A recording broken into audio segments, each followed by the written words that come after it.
Good morning, student. Welcome to the home mentoring session from the SD Vidya School. Myself, Ritu Mittal, mathematics teacher. As we are doing the exercise 3.2, let me come on the question number 8. In the question number 8, y is given and this equation is given 2x plus y is this. And we have to find out the value of x. Now, what we have to do, in place of y, we can put down the value of y. So this is the matrix of y. Now what we will do, we will take this y to that side as both of them are matrices. Now we have to subtract this matrix from this. Now all of you know how can we subtract the two matrix. So 1 minus 3 that is minus 2, 0 minus 2 that is minus 2, minus 3 minus 1 minus 4, 2 minus 4 that is minus 2. Now we will take 2 this side, so 1 by 2. So we can divide 2 with the all numbers. So minus 1, minus 1, minus 2 and the minus 1. So this is very simple way to solve this question. Now let me move on the next question, question number 12. In the question number 12, this is little bit important. Sometime in board exams this questions comes out. In the question number 12, 3 x, y, z, w and equal to x plus x 6 minus 1 2w plus this equation is given. We have to find out x, y, z and w. तो सबसे पहले क्या करेंगे, इन दोनों को add कर देंगे तो वी गेट दिस. दोनों का ऑर्डर हमारा सेम है. This is also 2/2, this is also 2/2. बीच में इक्वल टू का साइन हमारा गिवन है तो we just have to compare them. तो हमने इसको इसके साथ कंपेयर किया तो फर्स्ट इक्वेशन हमारी ये क्रिएट हो गई.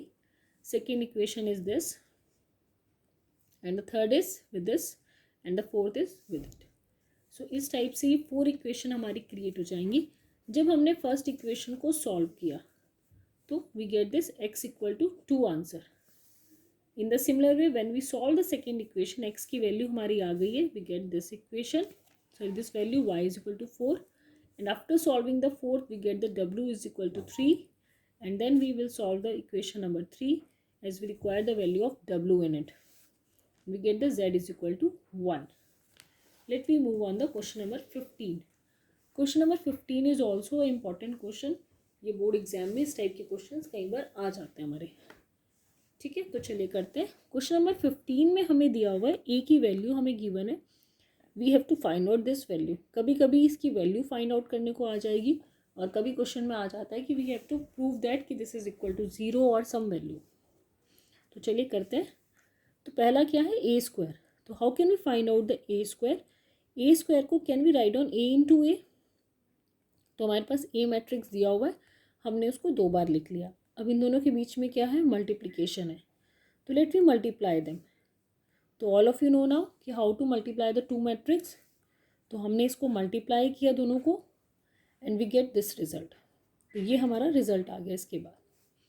And after getting that result we will put down the value in the equation. A square की जगह हम ये रिजल्ट रख देंगे -5a.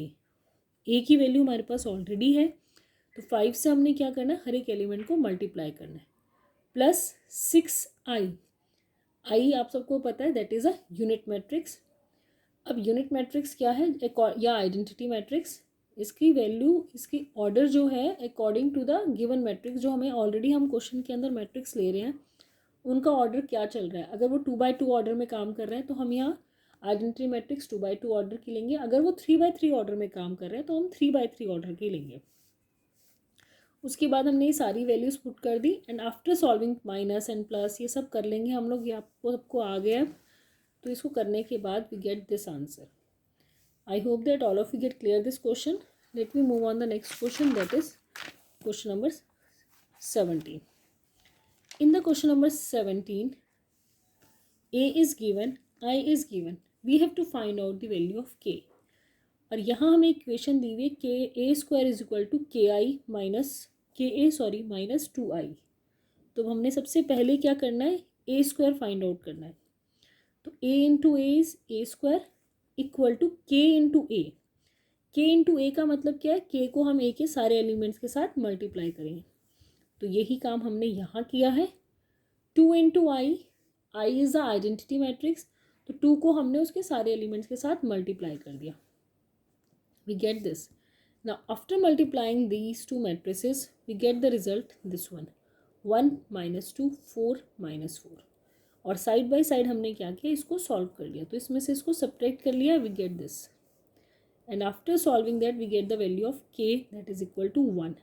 आप k की 2-3 जगह से वैल्यू निकाल सकते हैं, चारों से ही आएगी, तो सबकी सब सेम होनी चाहिए. तो in this way we can do this. Let me move on the question number 18. Question number 18 important है, कई बार बोर्ड एग्जाम में आया हुआ है. So be careful about this question. In the question number 18 A is given this. अब हमने क्या किया, ए को हमने थोड़ा टाइम के लिए, ए में जो हमें 10 अल्फा बाई 2 दिया हुआ था उसको हमने टी अजम कर लिया. एक बार मैं आपको क्वेश्चन भी दिखाना चाहूँगी. The matrix A is this and we have to prove that I plus A and I minus A is this cos alpha minus sine alpha cos alpha. तो अब इसको कैसे सॉल्व करेंगे, लेट अस सी. 10 alpha को हमने T ले लिया, तो ये इक्वेशन क्या हो जाएगी, मैट्रिक्स क्या हो जाएगी, sorry, 0 minus T, T 0. Cos alpha की जो वैल्यू होती है वो हमारे पास होती है, फॉर्मूला आप लोगों ने किया हुआ है 11th में, 1 minus 10 square alpha by 2 upon 1 plus 10 square alpha by 2. 10 alpha by 2 की जगह हमने टी रख लिया, तो 1 minus T square upon 1 plus T square. Similarly sign का भी हमने वैल्यू निकाल ली, तो 2t upon 1 plus T square. अब हमारे पास ये इक्वेशन थी, यहाँ पे हमने सारी वैल्यूज़ पुट कर दी.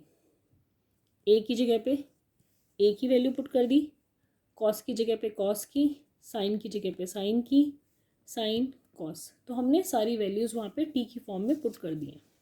टी की जगह अगर आप 10 अल्फा भी पुट करना चाहो तो उससे भी कर सकते हो. टी से थोड़ा राइटिंग पार्ट में कंफर्टेबल हो जाएगा, बार बार 10 अल्फा बाई 2 नहीं लिखना पड़ेगा. That's enough. उसके अलावा और कोई बेनिफिट नहीं है. आप इसके बाद हमने इन दोनों मैट्रिक्स को क्या करना है, मल्टीप्लाई करना है. आप सबको पता है मल्टीप्लिकेशन, 1 को इससे करेंगे प्लस टी एलसीएम ले लिया तो ये आ जाएगा. इन द सिमिलर वे हम ये करेंगे. अब यहाँ पे अगर आप देखो इसको सॉल्व करने के बाद हमारे पास आंसर क्या आ जाएगा, you can see this is the answer. ये और ये हमारा न्यूमरेटर डिनोमिनेटर कट जाएंगे, तो what is left, 1 minus T, T 1. दूसरी साइड भी देख लेते हैं. दूसरी साइड में हमें ये कंडीशन दी हुई थी, तो इसको भी सॉल्व किया, हमारे पास दोनों के दोनों सेम आ गए. तो left hand is equal to right hand, so it verifies the question.